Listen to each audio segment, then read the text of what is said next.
আমি আমার ভিডিও বানানোর একটা এক্সপিরিয়েন্স তোমাদের সঙ্গে শেয়ার করি। আমি প্রথমে কিন্তু অন্যরকম ভিডিও বানাতাম, রিলস ভিডিও বানাতাম বা লেখা ভিডিও বানাতাম, কিন্তু এখন তোমরা দেখতেই পাচ্ছ যে আমি প্রত্যেক দিন 2টো করে ভিডিও দিই শুধুমাত্র নিজের লাইফস্টাইলের উপরে।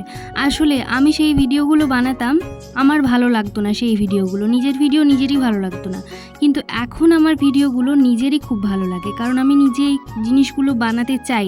আমার মনে হয় আমার একটা সাধারণ জীবনযাপন তোমাদের কাছে তুলে ধরি। আর আমি বরাবর এমন একটা মেয়ে, ট্রেন্ডিংয়ে গা ভাসাতে আমি একদম পছন্দ করি না। আমি মনে করি নিজের মতো করে প্রত্যেকটা জিনিস করা ভালো। তাই আমি যেই জিনিসটাতে নিজে শান্তি পাচ্ছি না সেই জিনিসটা বানিয়ে তো লাভ নেই।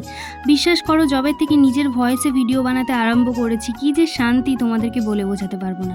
দিনে একটা ভিডিও পোস্ট করলেও সেটা যদি নিজের ভয়েসে হয় তাহলে তো আমার মনে হয় আমার ভীষণ ভালো লাগে।